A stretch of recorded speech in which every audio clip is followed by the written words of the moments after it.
What's good, YouTube fam? It's your boy Tony, aka the Center of Chaos and Controversy, and today I'm gonna backpedal just a little bit and go back to the incident that happened in Buffalo, New York, and focus on one of the individuals slain in that mass shooting.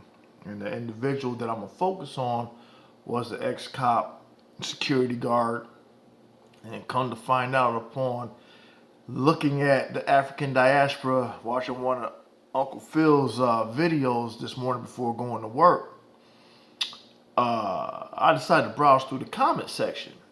And one of the individuals by the name of Dwayne Brown pointed out, so we're not going to talk about the security guard, Aaron Salter Jr., and what he was working on?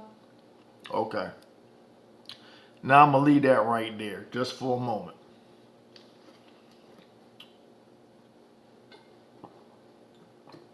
So, one of my followers,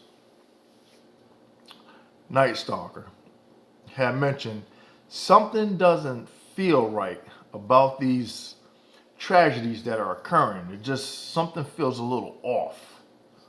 It's not making any sense. I can't put my finger on it. And I said, you know what? Me, I'm thinking it's some political agenda, so to speak. Some of these, like, things, I don't want to be insensitive and say they were staged, but, you got to look at things for what it is and be like, okay, it's just too much of a coincidence. But sometimes when you make the mistake of journeying down the rabbit hole, you come across some of these unexpected details that most people, while their attention is diverted elsewhere, you kind of miss the meat on the bone. And the meat on the bone was why, the questions asked is, why was this particular store in Buffalo, New York, was a target out of any other area within the demographics of this country, state, or whatever? Was that the particular store that was targeted?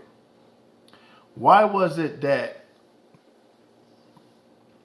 the story that was given was, okay, we had this white supremacist that went to go shoot up the store, and the main target in the manifesto consisted of this, that, and everything else? And why, if the FBI are so, in tune with looking at online predators and, these potential threats, which most of the time are just activists within the black community, that they're the first ones to get hit, while you got the white supremacists still going about their daily routine, doing what they normally do throughout decades of terrorism and terrorist acts and terrorist threats and what have you, and they get to slip up under the radar conveniently. But upon taking a closer look at this one individual by the name of Aaron Salter Jr., he was working on an engine that was running off a hydro water, basically. Okay, he was part of AWS hydrogen technology. I don't know if it was like a school or whatever, but that's where his interest lied. And they had a couple of articles that I was kind of like skimming over. I didn't get into details of it, but I said, you know what? There was another individual who was coming up or had came up with a car that ran on hydrogen power. That was, and he conveniently got killed. Now you start to put two and two together, and you're like, what is this? Really a random act of violence? Or was this, how should I say, a strategic, well put plan that had all the ingredients and the formula to mask the initial, how should I say, objective? Was the objective really to target this security guard because of his patent that he was working on? And there's a couple of YouTube videos that are out there talking about what he was working on, because I was looking at it when I Googled him and stuff like that. So it makes you wonder, was this incident, and I'm not taking away from the tragedy that happened, but sometimes you gotta look at things after peeling back all the layers of whatever it is that, distracts you, and say, damn, was this really a well thought out assassination?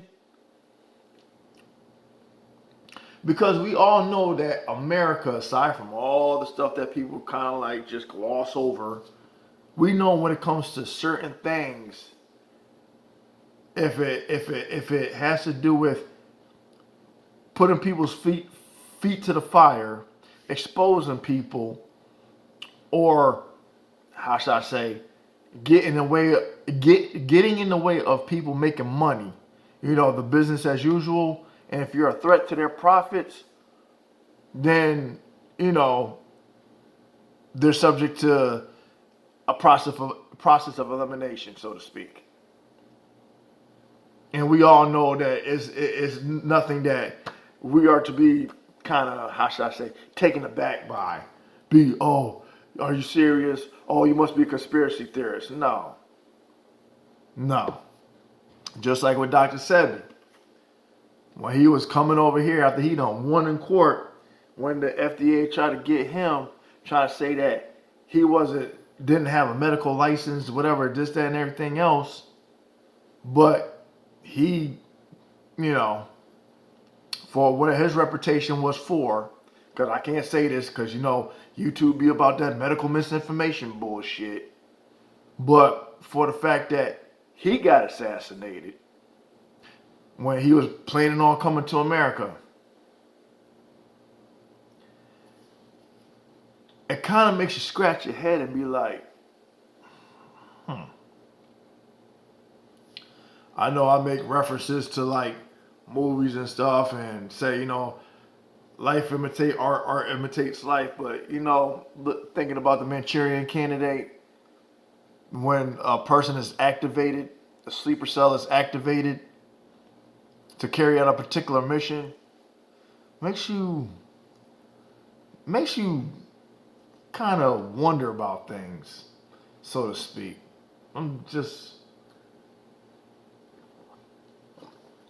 But this is just a short video. I was just like thinking, okay, when I get home, I'm gonna make a quick video about this, put it out there, hopefully get some initial feedback, see what people's thoughts are on this, if people were even aware of what this man was into and how much of a genius he was, and all these like conferences he was going to, and like talking about, putting his, patent out there and stuff, and it kind of now all makes sense, so to speak. Anyway, this is the video. Please let me know what you think. Leave a comment in the comment section. Please like, share, and subscribe.